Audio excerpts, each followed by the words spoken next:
Turabasuje tunabaye ikaze abakunzi ba HD Global Media tubwire ko ari umwanya makuru agezweho mu Rwanda ndetse n'irya no ku isi ngiye mugiye kubana nitwa Dani Hambo nk'ibisanzwe. Umurongo rero nawo ni HD Global Media ushobora kubugezaho bwa mbere banze urebe aho hasi kandi subscribe kugira utazajya ucikwa n'amakuru tuba tuhaguteguriye kuri uyu murongo.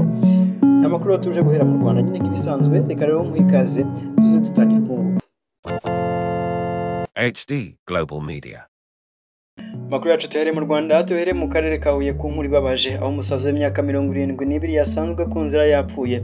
N'umusaza witwaga Uwitije Jean Claude wari mu kigero cy'imyaka 72 wakoraga akazi ko gucukura imva mwirimbi rya Ngoma riherereye mu karere ka Huye yasanzwe ku nzira yapfuye hakekwa ko yazize inzoga. Uyu musaza yagaragaye mu gitondo cyo kuwa 9 ugushyingo 2025 mu mudugudu wa Ngoma ya gatandatu akagari ka Ngoma umurenge Ngoma aho mu karere ka Huye n'ubundi niho byabereye yari ku nzira yubitse inda yapfuye. Amakuru ava mu baturage avuga ko uyu yari amaze iminsi agaragaza intege nke bakabona ko yararwaye ariko akabiherekesha kunywa inzoga nyinshi ari naho bahera bakeka ko arizo zamwishe.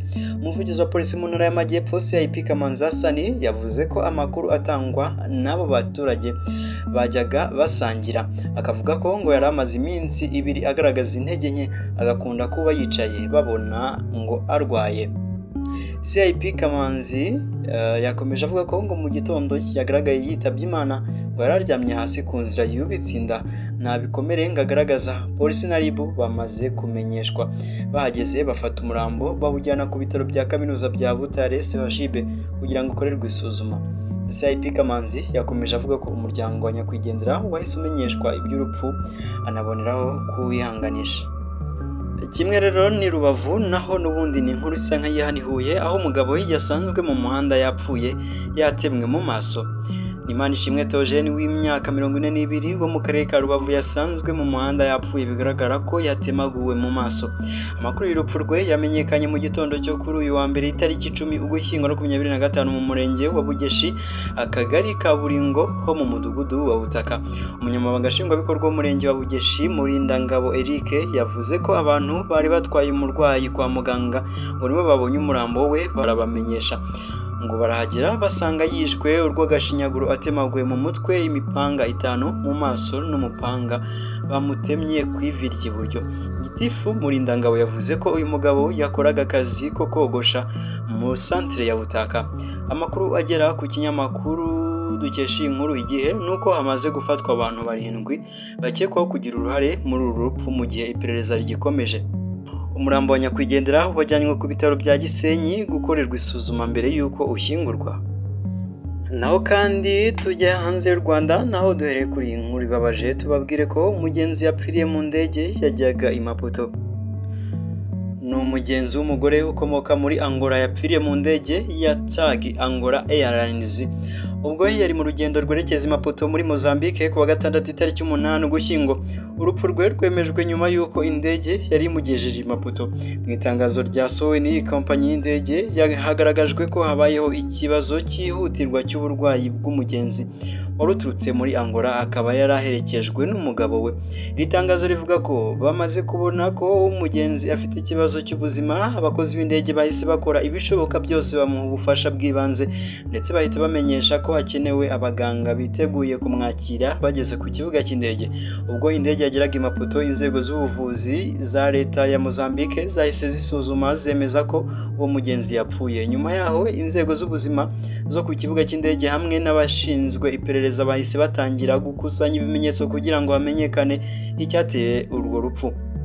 Iyi kompanyi y'indege yavuze ko nyuma yuko inzira zose zemewe n'amategeko zirangiye indege yahise isukurwa kandi isukurwa hakurikijwe amabwiriza y'isuku n'umutekano w'indege.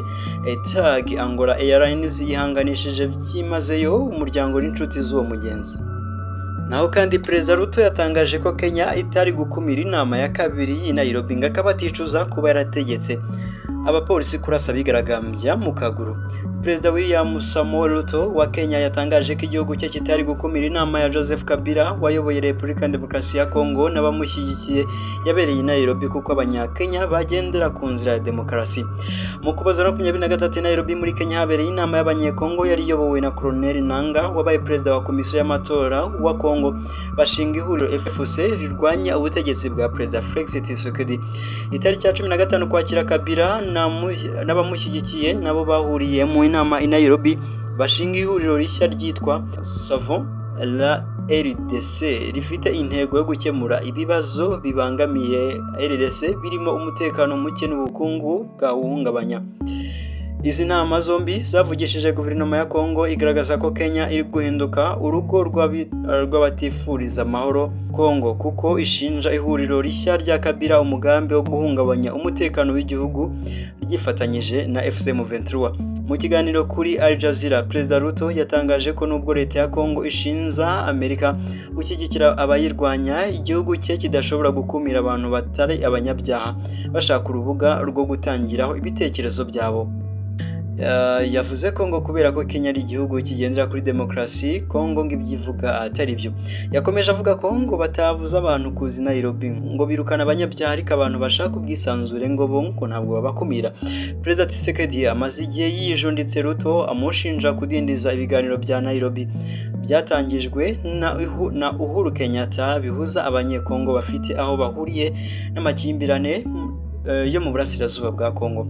Inama ya Kabila bamushyigikiye yenyegeje kurushaho uyu mwuka mubi. Naho kandi tugana ku musozo tubwire ko Nicolas Sarkozy yafunguwe. Urukiko rw'i Paris rwategetse ko Nicolas Sarkozy wabaye perezida w'Ubufaransa aba afunguwe by'agateganyo mu gihe ategereje kuburana ubujurire ku rubanza yakatiwemo gufungwa imyaka 5. Ni icyemezo cyatangajwe kuri uyu wa mbere itariki 10 Ugushyingo 2025. Sarkozy yafunzwe nyuma yo guhamwa ibyaha bishingiye ku mafaranga yahawe na Muammar Gaddafi wahoze ayobora Libya ubwo yiyamamazaga muri 2007. Ibyo byaha byatumye ahanishwa igifungo cy'imyaka 5.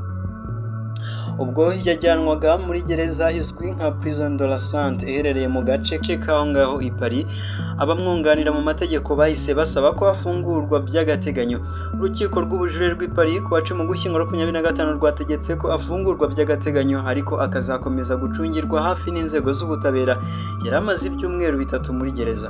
Uyu mugabo biteganyijwe ko asohoka muri gereza kuri uyu wa mbere. Sarkozy wafunguwe urukiko bwamubujije kurenga ubutaka bw'Ubufaransa mu gihe ubujurire ku rubanza rwe butegerejwe mu bihe biri imbere.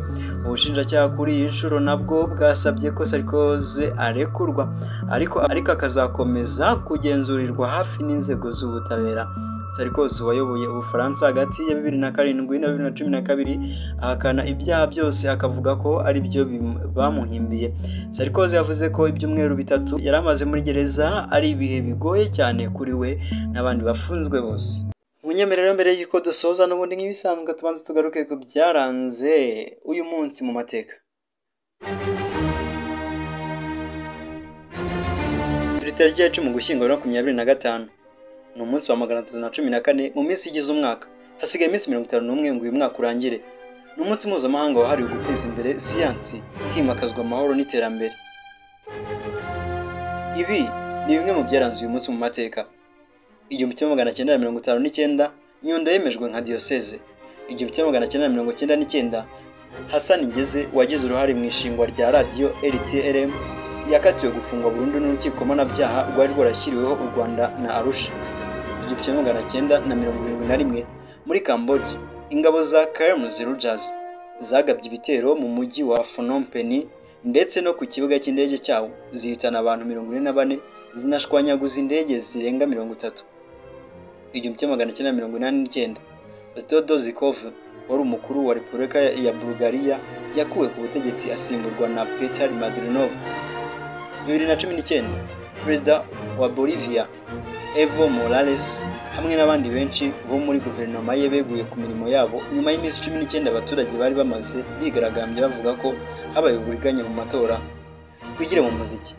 2019 Justin Bieber na Selena Gomez batangaje ko batagicana uwaka nyuma y'igihe bari bamaze bakundana.